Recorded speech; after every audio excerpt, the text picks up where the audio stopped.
aka Sunday Igboho.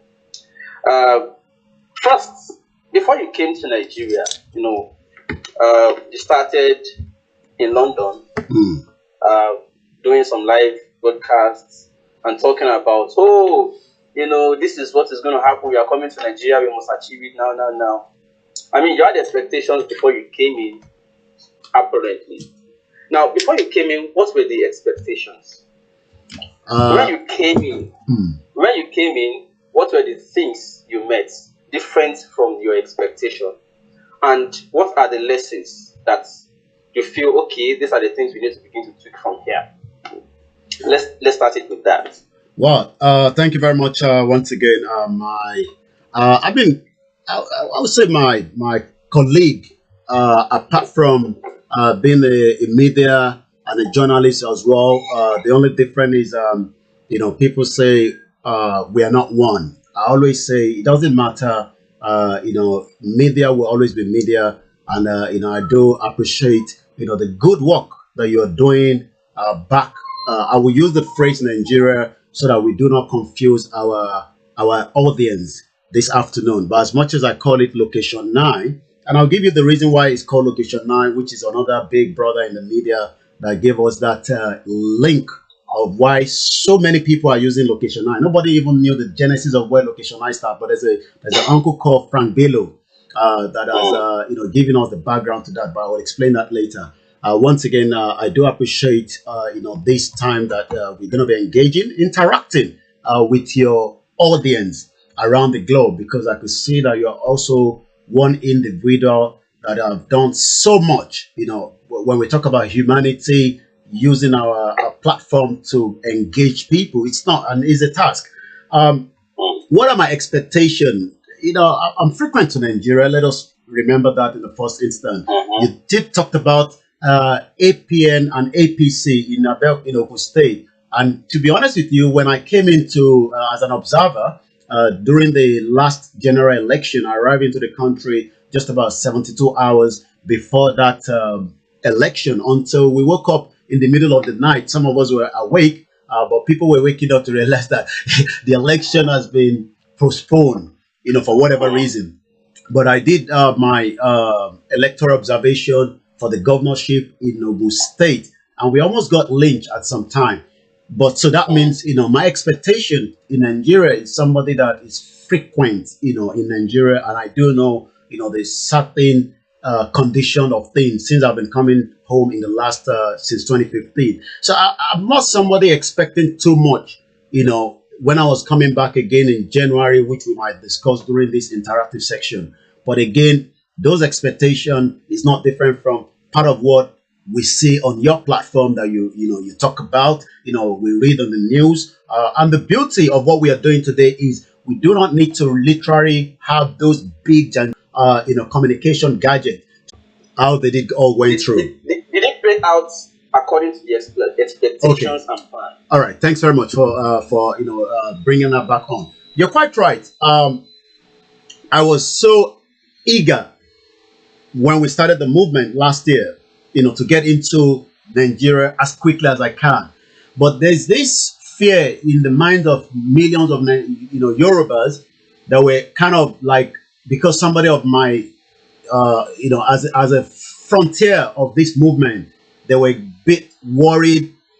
And what I mean, Yoruba ni ìlù tó bá ń dún gangan yẹn, a gbọ́dọ̀ jẹ́ kó yá. So that means, my going to Nigeria, which I planned. Nobody knew when I was going to be in Nigeria. I had my ticket months ahead before I arrived into the country. But those expectations was, let me come in and join the other comrades that are on ground. And who are the comrades? People asking for self-determination. I mean, this is a peaceful movement. Let us also continue to remind a lot of our listeners and audience, it has never been violent and it's not violent. So that means, according to the United Nations Charter and the African Union Charter, yes, it is not under our constitution, as we know, which again, the 1999 constitution, as far as I know, is a fraudulent constitution. We can come into that discussion later. But the most important thing is, what are my expectations arriving into the country, join the movement, the campaign, the conversation, and the intrigues because quite a lot, happened, for 6 months while I was in Nigeria, during those period of time. But one thing is, I arrived at a very crucial time when our father, Chief Sunday Adeyemo Igbowo, I call him the Imole Yoruba, Imole Go Yoruba, already gave Wakilu 7 days notice, to evict that particular axis of Ibarapa where there was atrocity happening. So I arrived, and under 24 hours, I was already in the front of a kind of something I've never witnessed, arriving into that axis of that Ibarapa on Friday. It was a Friday. I got to Ibadan on Thursday. So I was kind of, wow, what is it going to look like? What are we going to meet arriving there? I could see the energy in millions of Nigerians, or we say millions of the Yoruba that have been oppressed in that particular axis of Ibarapa, Okeogun area. And, we'll probably discuss more as we go along. But those expectations were not something I would say I wanted everything to go smooth as I was coming into the country. I knew there would be a threat. I knew there would be this fear in the minds of millions of Yoruba that saw me on the very first day on the podium with Chief Sunday Igboho, right in that particular event. And they were like, wow, it's not true that Koiki is right there. And those that knew the kind of spirit I have were like, yes, we told you the lion would definitely arrive into Nigeria. And I did. That's a great one. But as part of talking about part of the expectations, did you expect that attack that happened at the residence of Oloye Sunday Igboho? Did you expect such an attack? Well, one thing you've got to remember is before the attack, there've always been an attack. Before that attack, there've always been an attack. And what do I mean by that? I mean, we've seen signs. Oh yes, I mean, we've seen attack coming through from different areas. When you talk about the media attack, we saw that happening. We saw attack happening prior to that. When you look at what happened, at the Guru Maharaji just in February, so you could see that the attack has always been coming through prior to his house being invaded, assassination attempt on his life, and those are the resident and animals, because we love animals in UK, and it's a shame that animals were also killed and taken away. I mean, if you look at what is happening in Afghanistan, there were animals that were brought back to UK. That tells you that we do not joke with animals, in United Kingdom. But in terms of, again, the expectation, do we know if the government was going to, put a kind of attack on us? Like I said, those indexes were already there. We saw, that in February. They denied it as at the time. And we thought, okay, even though there was evidence-based, because we saw that video evidence of where Chief took out his clothes, we saw the evidence-based of the military vehicle and the DSS, and that happened. There were few more attacks as well. If you remember, people were sent to his house. We were able to apprehend them and give them to the authority. So the question at the back of those outside will be, when is the serious attack going to happen? Then there was another attack, again, in the house. But all these were, how long will this attack continue, and can this attack be sustainable? But at the end of the day, we saw what happened then in July 1st. But since January, after Chief went to Okeogun, you could tell that a lot of, would-to-be, whether the government, some few politicians were not really pleased with that incident of the quick notice given to, most especially, we say as it is, the Fulanis that have oppressed a lot of us for a very long time. We're not pleased with Chief Sunday, and he has become a major target since then. Okay, coming to that, there was a time, part of the slogan nearing included that 2023 will not happen. Yes, whether that was said metaphorically or figuratively or literally. At this stage, is it still Are you still on that phrase? Like, does it look like 2023 will still happen, or does it look like, give or take, it will still not happen? Well, for those dreaming that 2023 is going to happen, you might have to dream a very, very long time, because apart from what I have stated, and I still stand on that, since when we started, that 2023, it's not going to happen in Nigeria. A lot of people might say, how do you expect to do that? When you say 2023 is not going to happen. I mean, you can't just, stay in UK and declare that 2023 election is not going to happen. But I guess by now, 9 months after we started, I started, saying that, we are not going to have 2023 election, you can see, the indexes. And let me just give you the quick one that I'm sure a lot of people have listened to. Let's go straight and look at what, the Yoruba social cultural group, the acting leader, Chief Ayo Adebanjo said in last 48 hours. That there's already a kind of a danger that every Nigerian should go and defend themselves. And part of that communique that came out as well, that we would not go for another election based on the 1999 constitution. So that means what Koiki Media have been saying, that we're not going to hold election, is now coming from those that a lot of probably Nigerians tend to listen to and believe or not believe. That is that. Let's go back to what Pastor Paul Adefarasi have said as well. He did talk about Nigerians should not even think about election based on the 1999 quote unquote fraudulent constitution. Again, this is coming from a kind of from the religious section of the country. So in terms of what Koiki have been saying for a very long time, why should we go for another election? When the situation on ground, we have the right to determine our fate. Their country is not bigger than Yoruba, and they are living, in a very beautiful environment, serene, well, being well taken care of. And let's talk about Estonia as an example. Estonia is about 2 million, and yet they are on the seat of the United Nations Security Council. The question is, where is Nigeria when it comes to those issues? So I still believe, and I have it at the back of my mind on a daily basis, that election of 2023 is not going to hold. Thank you very much for that way you put it. And I just want to check. Oloye Sunday Igboho, I mean, let me just give like a little preamble to this so that we can now begin to chat about that. There's this tactic they always employ at the SSS.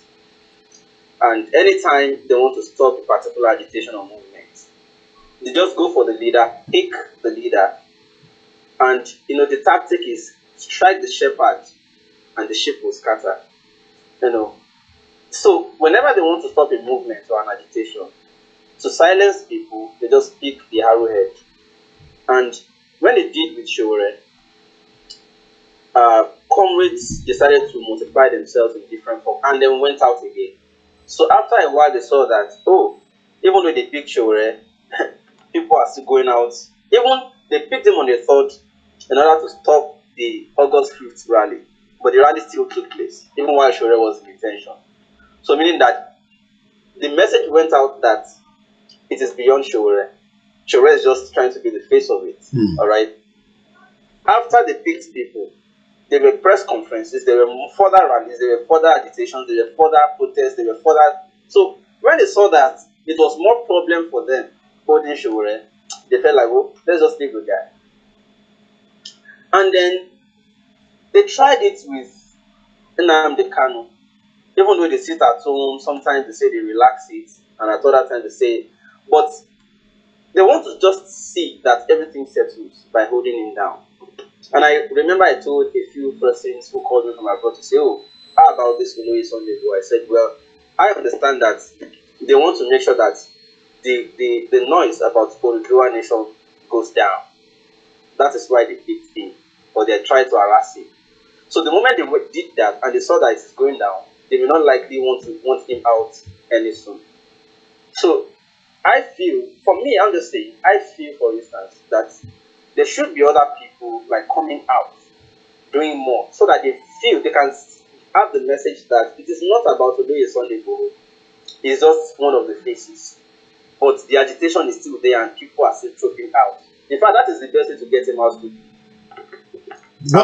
Well, you're quite right, and let me put this out, because a lot of people think that since and this is part of, again, the communique. Well, I'm aware there is NS petition. Well, that's not where that is not where I'm actually going. I'm also aware there are other underground works going on. No, I'm talking about the faces of people coming out. More people are still coming out. I mean, since Chief Sunday Igboho was being in Benin Republic, the July the 20th, more people have come out. Let's first remember that in the midst of everything, on the 3rd of July, people came out. This was less than 72 hours. Less than 72 hours before, the Lagos mega rally, that incident happened on the 1st of July. So the morale could have gone completely down, right? But we saw that the morale was more boosted because Chief Sunday Igboho was not at that rally. I was not on that rally, even though I was on ground in Nigeria. But we were not on that rally, that fateful day. So that means that it is not about Chief Sunday Igboho alone. It is not about KOIKIMEDIA. It is not about, those, Professor Banji Akitoye. It is about the Yorubas demanding for something that it is theirs. We are the indigenous owner of the land. And that is something that we must remember. We can go into for the background of those that might not understand. I'm sure you probably saw that. I paid a visit to where, Lugard was living before he died. And these are issues that we must talk about. That why are we doing what we are doing? So the Lagos mega rally that also had 49 people arrested, peaceful rally. We've been to all the other Yoruba states. I'm sure you saw the videos.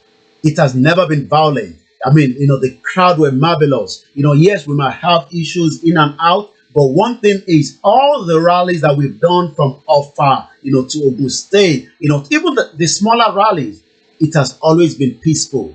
But because the government knew that Chief Sunday Igboho coming to Lagos, Lagos. Lagos is the heartland of Nigeria. That itself will show the international community the kind of coverage that they've never seen before. You need to go and see, the Ekiti rally as an example, and you will understand what I'm talking about. So that means people came out in the midst of everything, and not just that alone.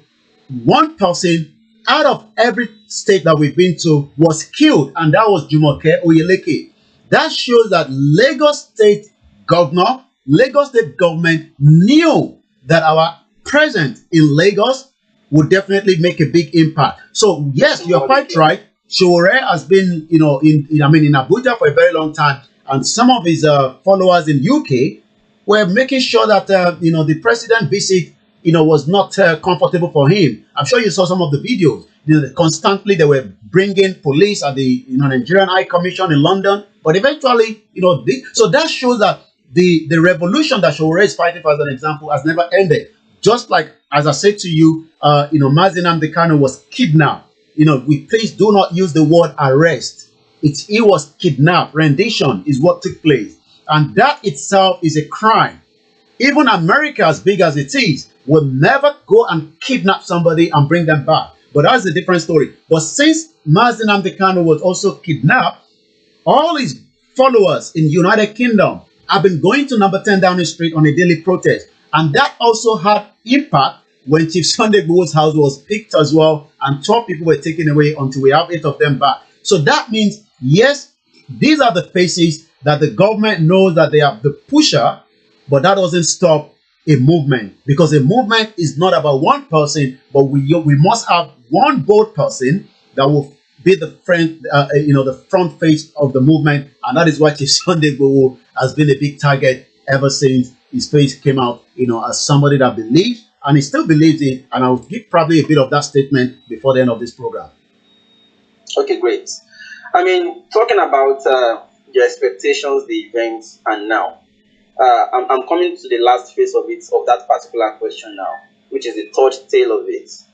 Having witnessed the events that happened so far, if you were to plan another phase, what are the modifications you would suggest? Or if let's say, for instance, another set of people want to come out and continue from where it has reached now, and they just want to push it forward. What are the modifications you like to advise? That, okay, these are the things we did and we feel it can improve this way or that way. Well, there's always, areas to amend and areas to look into. I mean, like I said, I was in Nigeria for 6 good months. And, in the midst of everything, I came back to UK, in time for the June 12th, peaceful, rally that was going to take place. And I had to come back again in preparedness for the Lagos State mega rally until, what took place at Chief Sunday Igboho's house. So moving forward, there are quite a lot of things that will change. We'll probably not be able to give as much on the online, but what I can say is there are more other ways that I have been able to sit back and review, after getting back and settling in now. Maybe we should have done this, maybe we should have hold on to that, or maybe we should have pushed a little bit more. But in terms of the awareness and the campaign, which we have not stopped. I mean, I was speaking to somebody in Australia yesterday, and it's quite interesting that on a daily basis, as much as the message has not filtered through the whole part of Nigeria, but I can assure you that the segment part of Nigeria, every segment, all the 774 local government knows about the Yoruba wants to go. They might not understand what it entails. If you say you want to go, I mean, am I going to go where? These are the questions. What happened to my money? We have people that have some millions of naira. For those that have it in their bank account, what happened to that money? But let me not give a background to that. I mean, United Kingdom exit EU. I've lived there for over 2 decades, and I witnessed the whole incident. People talk about wrangling amongst us, and all this fighting, because these are not being shown on BBC and Sky News and ITV. They were fighting, real fighting, at the Parliament, where during the time of the EU for and against. Some wanted to leave EU, but some British wanted to stay behind. But what we have witnessed is there are more areas that we could touch more now than we were focusing on. But the message of the Yoruba nation continue regardless of whatever obstacle that we must have faced. And some of this obstacle, yes, probably brought a kind of setback, but I can assure you the millions of Yorubas around the world wants to wake up tomorrow into a nation of their own. Good one. Before Oloye Sunday Igboho transited into talking about rising education and I remember the specific case of Professor Aborode, if I get the name yes, correctly, was Dr. Aborode, yes. Yes. And then, to an extent, he wanted to just make sure that he secured the Southwest for his and push back against the aggressors or the invaders, until at the point that minister of brief some kind of peace in Southwest, and a lot of people were so happy that, okay, where government failed, somebody is filling the void for us. And that was where people started giving him that acceptance, wide and far. Now that this has happened, how would you estimate the situation in the Southwest in terms of security? Would you say since the advent of the Yoruba nation agitation, and then the security of the Southwest, would you say now that Southwest is now more secure, or would you say, okay, since Oloye has been arrested, things started going back? First and foremost, once again, thanks very much, for this opportunity. And I always love to put the date and the time, because for record purpose. So today's date is the 2nd of September, 2021. Is exactly 17 minutes past 3 p.m. One thing we've got to remember is, Chief Sunday Igboho coming out gave that conscious mind also that there's a problem. And what was the problem? The problem is we are already in danger. And just like I said, 48 hours ago, the Afenifere is now telling not just Yoruba, every Nigerians to go and I'm sure you read that article, to go and defend their community. So what do you think has happened, in terms of whether Chief Sunday Igboho that came out at that right time, because that was a very, very right time. He could have sat on his own and say, I'm very comfortable. I mean, like, he says all the time, a million Fulani can never stop him. But what about that couple in Ekiti? As I speak to you right now, that there's a demand for 10 million naira on them. So what happened to them? They haven't got the money. Let's talk about, less than a couple of days ago in Kogi State, 3 church members were kidnapped. So yes, the security situation has not changed, and it will never change. 78 students were kidnapped from Zamfara. But what Chief Sunday Igboho as a person has done to Yoruba is to wake us up from that conscious mind, because we were all sleeping, thinking that you could travel from Lagos, on a Saturday, to Ijebu or somewhere in Ogun State for your party, because Ogun State will love the party. But now, if you're going to make that journey, you also have it at the back of your mind that there's tendency that kidnap might happen along that route. And that has been now the fear of so many people. The question then we should be asking is, what happened then to all the state governors? Because this is not just the job of Chief Sunday Igboho. These are governors, the first-class citizen. Allocation, security allocation is given to them. How would they defend and make sure that in every part of Nigeria, let's use Nigeria, as a conversation, are secure? You can see rather, most of the governors, especially in the north, as asking people to go and pray. We can't have terrorists that are now bold enough to upload their videos of their armory and their weapons, and you're asking me, that have been advising so many Yorubas to prepare for the war that is coming. As much as people might say, oh, we love you so much, but you can't continue to tell us, there's war coming.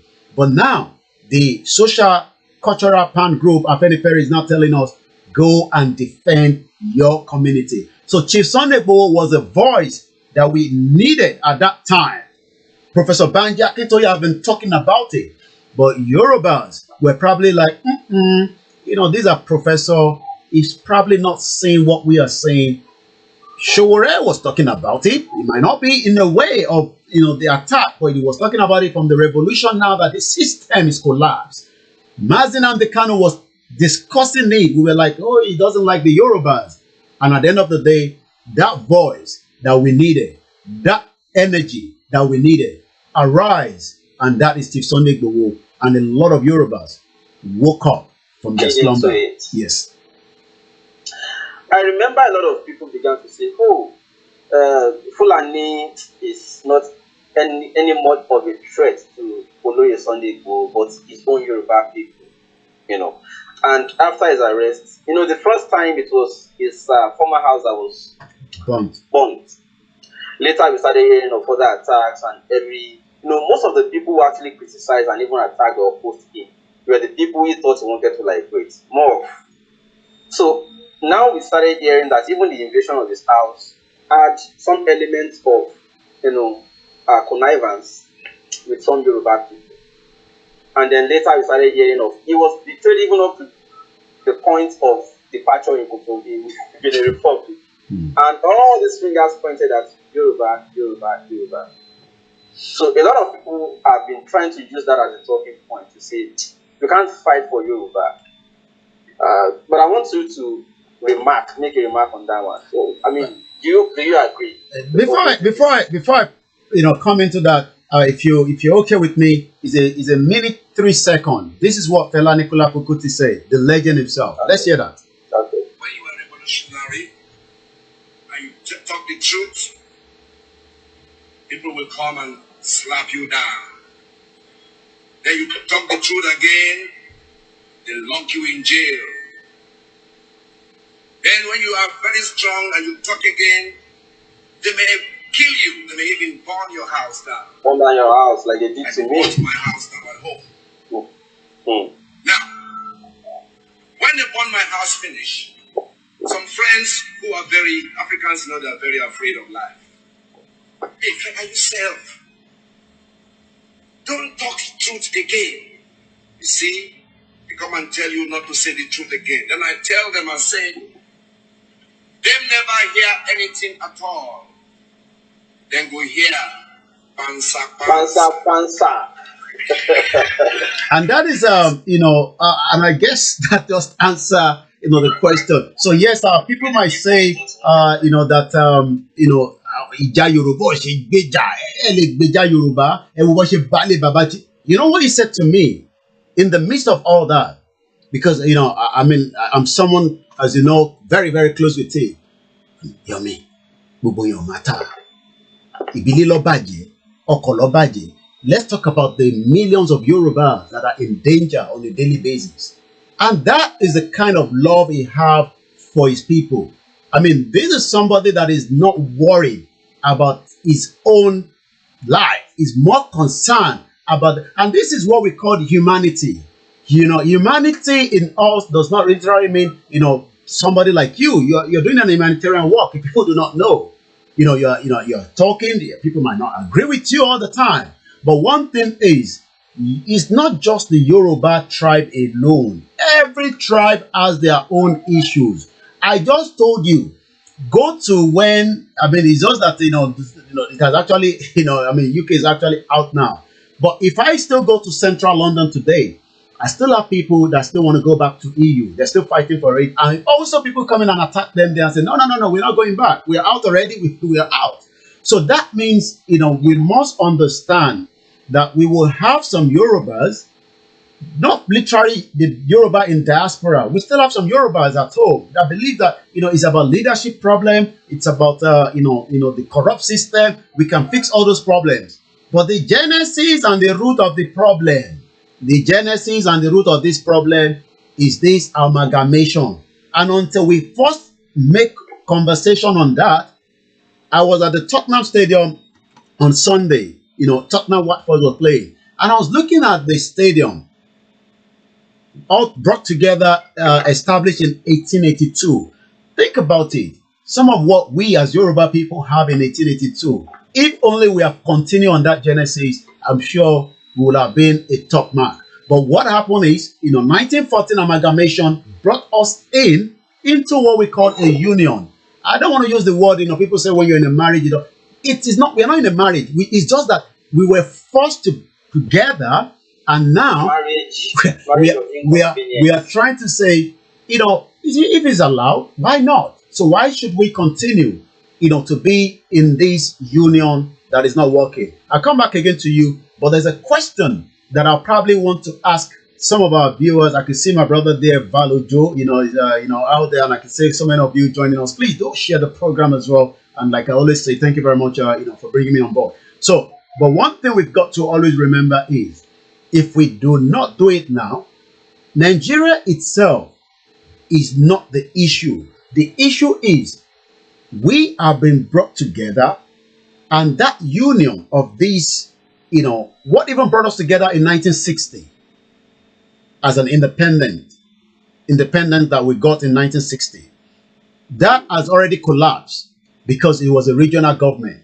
We are no longer in regional government. That means as a Yoruba man, we cannot have what, the late Chief Obafemi Awolowo was preparing for us. And that means from even what the former dethroned Emir Sanusi said, we have literally gone back 40 years behind schedule when we should literally be moving forward.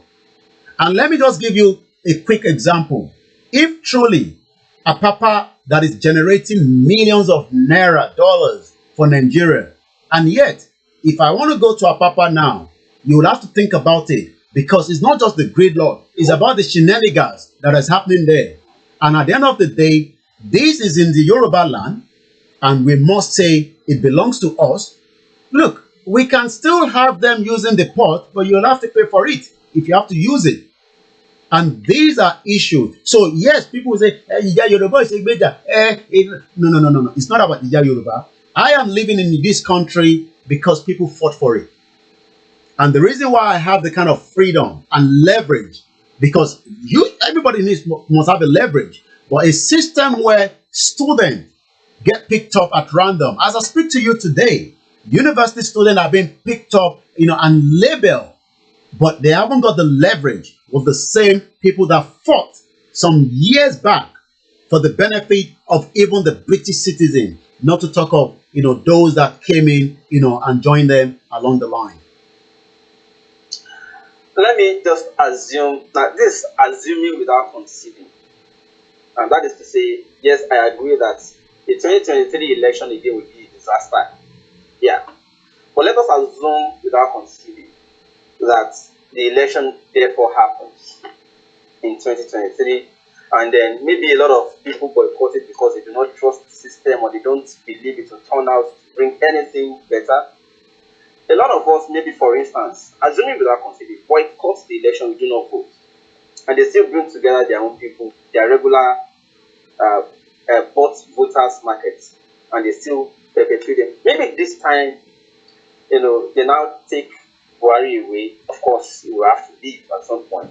They now bring maybe somebody who is now trying to make, maybe somebody comes in now, stops banditry, stops all those things you are complaining about, and everything looks normal. How do you stop that? The question is, we have people that have agenda and they want to complete that agenda. I mean, I've talked about this all the time. Okay, let's allow a Yoruba man as an example to be the next president. Then what happened after 8 years? Can he fix some of this damage that we are discussing here today? How do you change the mindset of those that do not have the same mindset with me? And according to one of our, I will remember his name, Tolani, maybe I'll see if I can remember that full name. He talked about that in 1,000 years, you cannot change the mind of a Fulani. 1,000 years, let's even say we've started that 1,000 years from my own 4th generation and probably the 5th generation. So that means in another 500 years, we cannot change this myopic thinking of what they have behind their head. Look at what is happening and playing out in Afghanistan. Can anyone think that 20 years, the Taliban were not going anywhere? They knew that they wanted what they want. And you can see the armory, the helicopter that the Americans left behind for them, even though they must have deactivated them. But from the news coming through, it seems they're already moving them to Iran to get them activated back. So that shows that their ideology cannot change. So we can't say, I understand a lot of Nigerians, you love the country, you love the food, you love the culture and all that. But we can still be in a country of our own and enjoy that same facility. We can still, like I said, I have lived there and I have to respect the law of this country. I'm not using Nigerian law to live here. If I was using Nigerian law like so many people have done, they've arrived there, thinking they can drive without a full driver license and all that, you'd probably get into trouble. And yes, it's a system that have changed continuously as well. What happened in UK in 1998 when we do not have that automated system to detect within the vehicle that you are driving and the police behind you? But when they realized that there was more crime committed, people were dying. And that means that, if you don't have insurance on your vehicle, that eventually become a big problem. So what they've done is they do the survey, they change the system. But rather than Nigeria to change the system, for 40 years, we've not even moved forward. And that means it is time now that Nigerians at home understand that this is not I'm not fighting the federal government. I don't have any issue with the federal government. I don't have issue with the politicians. But I have issue with them, especially the Yorubas, that refuse to speak and let us understand that we are Yorubas before Nigeria. And this is the question I would like to put out there. What is the culture of Nigeria? What is the language of Nigeria? Who created Nigeria education? Who created Nigeria? If I can get a full answer to this, then I will understand where we are. But as a Yoruba man, I know my culture. I know my language. And all these have been in existence. We have been running a full-blown city and rural area before the colonial master came in the 1884. But because history has been taken away, I understand again, a lot of Nigerians think, okay, let us manage it, let us fix it. You cannot fix something that has rotten. And the only way out is you can go and do another election in 2023. It's not going to resolve the problem. And this is not about bringing a Yoruba man or somebody else, but we do know that a particular tribe, the Fulani in Nigeria, backed by the international community, have planned this system in place. And let me put this before I come back again to you. There's a guy called Aaron Smith. We now knew what happened in 1959. What happened in 1959? The North never won the election. They don't have the population. But they are telling me, and this is what Pastor Paul Adefarasi said as well in one of his conversations in his sermon, that in the South, where we have the water, the ocean, and by the time you move up, where it's got dry, they have the numbers.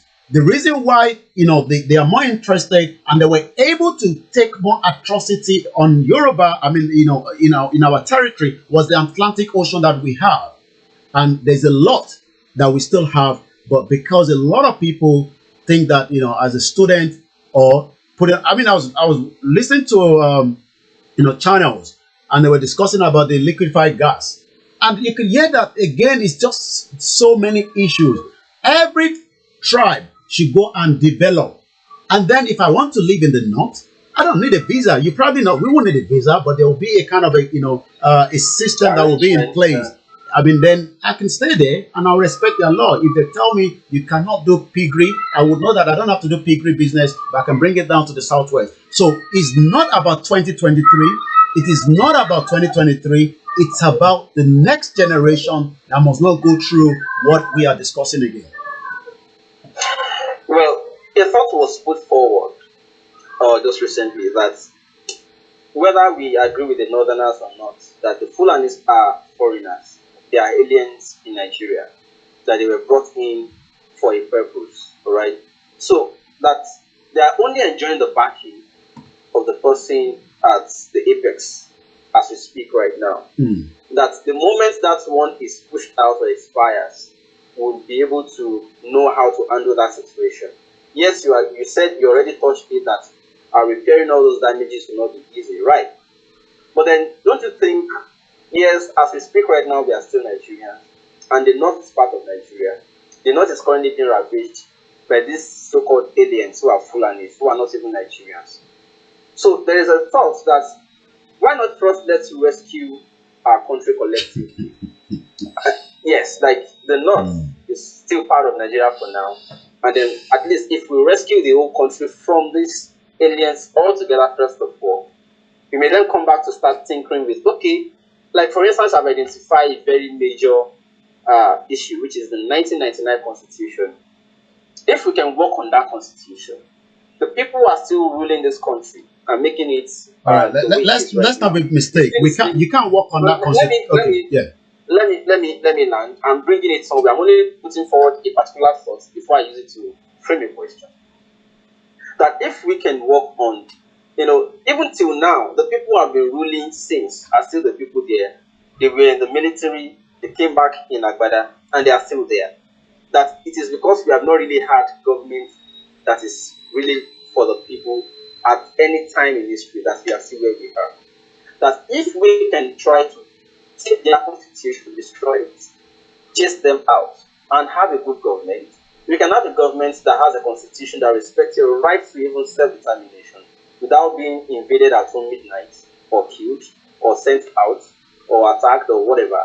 And then we'll be able to have a peaceful negotiation of our union. We never had it. And that if we can at least first take out all those people who are the owners of Nigeria PLC, it will be easy for us to attain a nationhood that has terms of union. What is your thoughts about that? Would you not think that could be a more strategic and better way that's rather peaceful than this one? Isn't it? Could that be part of the lessons you might want to look at? What we have at the moment, in terms, and I do, get your point, and every details of what you've mentioned. For a very long time, people were asking and demanding the country needs to be restructured, and they failed. Even this government came in on that leverage. Oh, we will allow the restructure of this country, but now that was not allowed. But my focus is, how do you take off review and bring in a constitution that would then eventually work for every single one of us. That constitution that you've just talked about, is also one big problem. It's a military decree. And that constitution, it doesn't matter how they try to amend and review, that constitution, it's not going to work. Even when people were demanding that let's go back to 1963 constitution, they refused. Do you know why? Because those constitutions in 1960 and 63 would give us that leverage to now come back and demand what we are asking for now. So moving forward, let us save the country. The country cannot be saved. There's nothing to save in Nigeria anymore. I understand, like I said, a lot of Nigerians that were, that have, these, green, white, green, and this is what we've been told from the early age of our lives. And this is still having a confusion with a lot of diaspora as well, with their parents that, what are you talking about Biafra? Yoruba nation, we are Nigerians. But they are looking at Nigeria from that, maybe their favorite artist. They are looking at Nigeria from that, blown, weather. But what they forgot to understand is those weather is in the indigenous territory of our land. So that means, the weather that you're talking about. I mean, if I come to Nigeria and people say, oh, I love the weather. Yeah, I mean, Yoruba land, that's the weather. So what is the essence of it? But I want to be in a land or a nation that I'm also respected. So it's far beyond those nitty-gritty that we are discussing. Let's change the constitution, let's amend it, let's review it. This is far beyond that. We are now talking about the indigenous owner of the land. We are the indigenous owner of the land. That doesn't mean that, look, in UK, we have all kind of different ethnic nationality that are living here. In my building, the next person there is not even anywhere from Nigeria. And we are living side by side and we respect each other.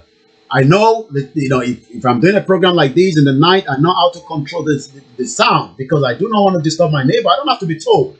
So the issue is our culture is going into extinction. Our language is going into extinction because the more we are trying to save, which is what you've just said, let us save Nigeria, and then maybe when this government goes, we have a government that will be loyal, that will do whatever we want. This is not about fixing the Songwater Road that I just saw the governor visited after how many months. So it seems now they are following what is happening on social media. Do you know that the JAM, I'm sure you probably read that, JAM is not talking about cutoff mark, and I'm thinking, wow. So when someone that have 180 in Lagos State is not allowed to get into Unilag, but the guy from the north that have 180 is allowed into that same Unilag as a Yoruba man or Yoruba boy, I'm not allowed into Obafemi Awolowo University. So that again is part of the reason why we must go. And so it's more bigger than that picture of, oh, let's save Nigeria, let's go into 2023, and then we can start resolving some of this problem. I would rather want to be in a smaller nation than the most populous nation that is not working. I don't want to use some of the language that I use on my platform, but what I'm trying to say is these are issues that I want to resolve as quickly as possible because my parents did not fight it. And the reason why is, the fear of the unknown. And a lot of people have died of that fear of the unknown in Nigeria today, trying to save Nigeria. I was looking at a picture, I don't know how I can verify that, of the late Rashidi Yekini, mother selling, all this petty, food stuff. And I'm thinking, Rashidi Yekini, that is a name that, rings bell to any Yoruba man. Is it the kind of energy he has when he's on the field, on that football pitch? The mother should not even be selling anything. But again, Rashidi Yekini died trying to work with Nigeria. But Nigeria never remember the family left behind. The question then to a lot of Nigerians is, can Nigeria truly save you should anything happen to you? Would you applaud the recent decision by Southern governors to ban open grazing. Is this something you can at least applaud or appreciate? I love it. Or do you think it's just a smoke screen as usual? Let's leave the smoke screen alone. Let's see the test. I've seen that cows are now being detained. What is going to be the reaction of it in Akure? We can't in 21st century have, again, like I said, if they want to do that business on the Yoruba land territory, you must do what we call ranching. You must have a place where these animals are fed and these animals are well taken care of. But yes, whether it's a small screen, some of them have not signed it. And I'm looking to Lagos State, and I know Lagos is not going to sign it anytime soon. So, but I'm looking at the other state. I think Enugu have signed it as well. So let's give kudos to Governor Rotimi Akeredolu. I think Ogun State. I'm not sure whether Ogun State have signed it as well. So those states that have signed it, let's give kudos to them, even if they're still playing politics or they're trying to please some of their political parties. But again, like I said, time will tell. But the more we are pushing into let me give a background of what we have when it comes to, because I've got the counter on my page, and the counter here says we are just literally 526 days, 9 hours 15 minutes, and the second goes down before I say Yoruba Nation now, no election Nigeria to come 2023. All right. Initially it was said that many of us or royal fathers in Nigeria, in Yoruba land, did not support Sunday Igboho, even though most of them said they supported him, but they could not come out open to say it. And then now it is deemed that at least whilst Olayomi Sunday Igboho is currently in a facility at Benin Republic, we heard that the Ooni of Ife sent a team to intervene and all that. What is it like? How many supports are you getting from prominent Yorubas to make sure that this doesn't go the way the federal government wanted Olayomi Sunday Igboho to be punished? And what are the chances that eventually it would not be used to settle a score between Nigeria and Benin Republic? You remember that the Benin Republic is looking for Nigeria to open border because it's affecting their economy and affecting their export and all that. What is the rate? In percentage terms, the chance of making sure that, how sure are you, what the percentage level of confidence you have that eventually Olayomi Sunday Igboho will not be used to settle score between Nigeria and the Republic as it stands right now? Well, first and foremost, let me assure us that Chief Sunday Igboho is not going to be returned to the federal government by Beninese government. That's for sure. Apart from there is no treaty between the government of Benin and Nigeria. Yes, Benin is not up to Lagos State. So Benin would definitely want a kind of a leverage with because the situation is now something of interest. At the beginning, they might not understand, the importance of who this person is. But I'm sure, by the time, after a few days and weeks, looking back to the background, they can understand that, wow, like you said, this is the big fish. Can we then negotiate, Chief Sunday Igboho, with the Nigerian government? That will first give Benin on the international, forum a bad image. Kenya, as you see, is already having that already. They might not tell you all these in Nigeria, but these are issues that Kenya is facing at the moment for the rendition and the kidnap of Nnamdi Kanu. So Benin is already following and watching all this carefully. As much as they might want, whatever arrangement with the federal government, but one thing is, Nigerian government have tortured Benin Republic prior to this. So Benin might also say, well, since you thought you could bully us, close the border in the Yoruba land, open the border in the north, in Castina, the president's state, and they're moving in goods, weapons, and everything coming through.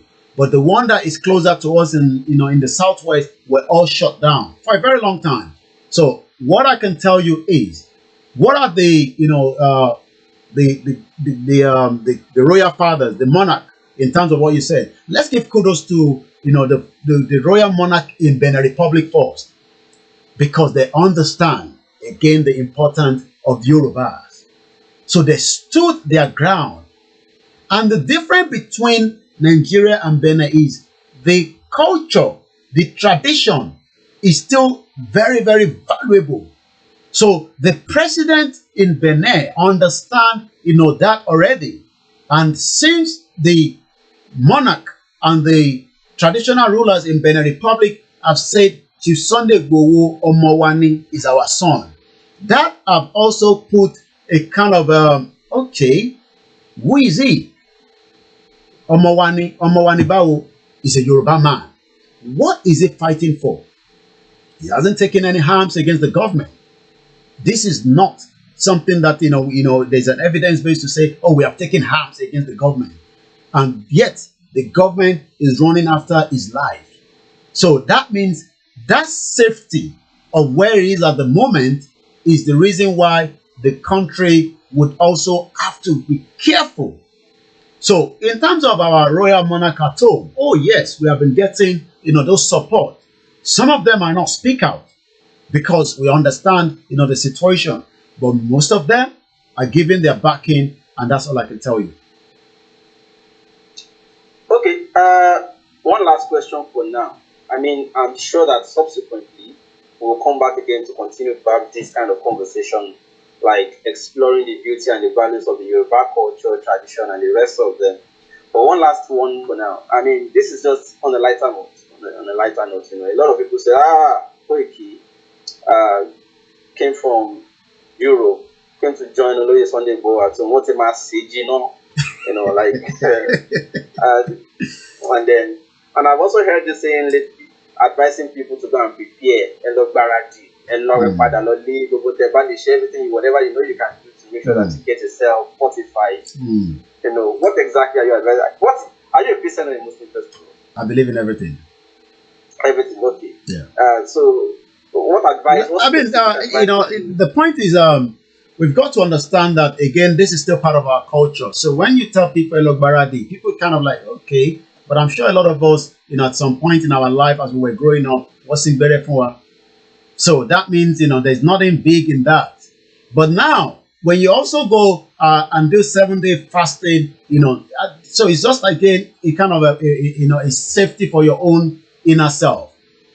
So, and as Yoruba people, we believe in our culture and we also believe in our tradition, just as the Christian believes in their Bible and they believe in, whatever they believe in. And the same thing goes to the Muslims. So when I tell people, Kolok Baradi, it's not a big deal. Kolok Baradi, Elodira, because the unknown. Amore. Yes. And you can see the DSS presenting, those images, making it look to Nigerians as, it's a crime to have these things in the house. It's not a big deal. But one thing is, the situation is getting bad. I'll still go back to Afedi Ferry says, if people need to go and defend themselves, we're not telling people to carry arms, but you have to still go and defend yourself so that you are becoming more vigilant to your surrounding. And before I go, there's a something that we say here in UK: see it, say it, sorted. So when you see it, you have to say it. Maybe call Object TV, let them go and capture it, then we can sort it out. But if you see it and you don't, or if you see it and you don't, there's a vehicle parked there, you're thinking, okay, there's nothing wrong in that vehicle, and you realize that the next day, something happened. A lot of people see things, but because we are living in a country where 87 million Nigerians are living in abject poverty, the poverty capital of the world is Nigeria. So that means people are more concerned about Kirimofeje than looking at the environment. And each time I come to Nigeria since 2015, I'm more conscious of my environment because I want to see it, say it quickly so that we can get it sorted out. Thank you so much, Olayomi Koiki. It's been a fantastic time with you. We'll continue this conversation, but what I just did that last question is to broach another category of topic, which is exploring the values, culture, traditions, and the beauty of all of this together in the Yoruba cosmology. Thank you so much, and then when next we come together, I'll start going into all of that and other matters arise. It's been a fantastic time with you. And everybody who joined us, thank you very much. Say thank you very much, everybody. Bye for now.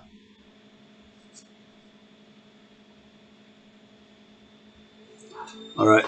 Thank you, everyone. And that will be the end of it. I'll be back again whenever we're back. Bye for now. All right. Let's get our interlude.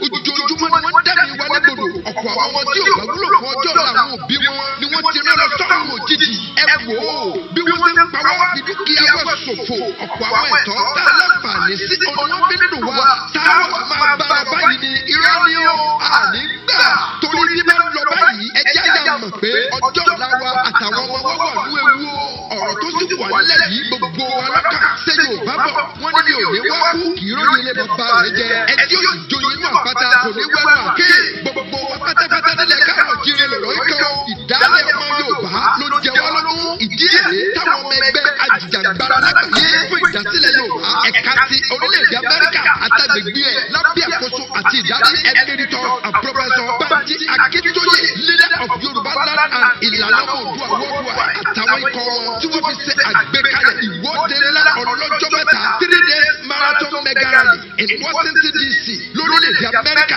èyí tí yóò wáyé ní ọgbọ̀njọ́ oṣù kẹsàn-án títí di ọjọ́ kejì oṣù kẹwàá ọdún yìí 38 September to 2nd October 2021 bí àwọn àlàkalẹ̀ ìwọ́de ọ̀hún ṣe lọ nìyí o Thursday ọgbọ̀njọ́ oṣù kẹsàn-án September 38 British Embassy 3100 Massachusetts Avenue Washington DC aago mẹ́sàn-án òwúrọ̀ sí méjì ọ̀sán bàbá ti kúrò ńbẹ̀ lábàlẹ̀ sílé fọfọbálá White House 70SC New York Avenue Washington DC bàbá wa dọjọ́ Friday ọjọ́ kẹ̀lé oṣù kẹwàá láwọn gbéra láti White House sí Capitol Hill Senate aago mọ́kànlá òwúrọ̀ sí mẹ́ta ọ̀sán ọjọ́ sátidé ọjọ́ kejì White House náà láwọn ti bẹ̀rẹ̀ táwọn ti parí ẹ̀ síbẹ̀ títí di ọ̀wọ́ alẹ́ bẹ́ẹ̀ bá ti ń gbọ́kẹ̀dẹ̀ yìí ní ẹ darapọ̀ mọ́ wa tọrọ ọ̀rọ̀ tó wà nílẹ̀ yìí ọ̀rọ̀ gbogbo wa ni gbogbo wa ló sì kàn gbogbo yìí là ń retí o ẹ má gbàgbé o bẹ́ẹ̀ bá ti bọ̀ aṣọ dúdú ni ẹ wọ̀ láti fi ẹ̀hónú wa hàn pé òmìnira ni Oòduà àlàfẹ́ Prophet Ayọ̀délé ológun lolúwa alága Yorùbá nation diaspora mega rally Tajudeen Adéjàmíù akọ̀wé Alhaji Nonúbànjọ Yorùbá nation diaspora mega rally Washington DC chapter coordinator tàbí ààrẹ àgbọ̀rú ọmọ Ọ̀yọ́ Aláàfin Òjó pàṣẹ Kàrẹ́mọ́dé ọmọ Àtìbà tó jẹ́ regional coordinator for Yorùbá nation diaspora mega rally fún àlàyé lẹ́kùnrẹ́rẹ́ tàbí ẹ̀wọ̀wọ́ tàbí sí onígbàwọ́ ẹ pè àwọn ẹ̀rọ ìbánisọ̀rọ̀ yìí +1 215 869 2966 tàbí +1 803 846 1116 tàbí +1 202 255 6079 ẹ sì lè kàn sí wa lórí wẹ́bsáìtì wa www.megarally.org ẹ má gbàgbé o 3-day marathon mega rally eléyìí tí ó máa wáyé ní Washington DC September 38 to October 2nd 2021 ètò ìpolongo yìí máa ṣeré bẹ́ẹ̀ ni kì í ṣàwàdà torí ó lọ́wọ́ àwọn nínà àti gbogbo ẹ̀yà Ìgbò tó fi máa ẹ̀yà Ẹ̀jọ́ kódà àwọn middle belt gan gbẹ́yìn Niger Delta gan fọwọ́ sí tó fi máa gbogbo àwọn tó nífẹ̀ẹ́ sí ìjàngbara àti ìdálẹ́ Yorùbá ìyẹn all self-determination group and media in diaspora ètò ìpolongo yìí ṣeré o torí bẹ́ẹ̀ bá wa Professor Banji Akintoye àwọn náà máa wà níkàlẹ̀ níbi ìpolongo lọ́jọ́ yìí o tó fi máa gbogbo àwọn àgbàgbà lẹ Yorùbá má dẹ́kun láti bí ìwọ́de yìí o ọ̀rọ̀ tó wà nílẹ̀ yìí gbogbo wa ni ẹgbẹ́rú ẹ̀ Yorùbá nation lábẹ́ o.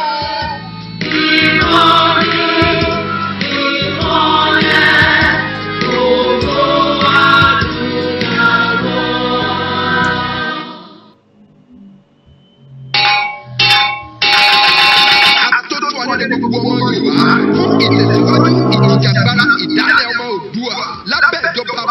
múnitẹ̀rù tí ò bìkítà gbẹ̀yẹ́ gbẹ̀rù ọmọ Yorùbá ẹ wá gbọ́ o kẹ́kùn lẹ́gbọ́ kó sọ fún toko ìrànà ẹ gbọ́. Thank you very much, everyone, this evening, this afternoon, wherever you're watching from. We do appreciate your time. Thank you very much, Shovi Vinist. Your message, super chat. Most Jews are liberal and support LGBT. Thank you once again to every one of us.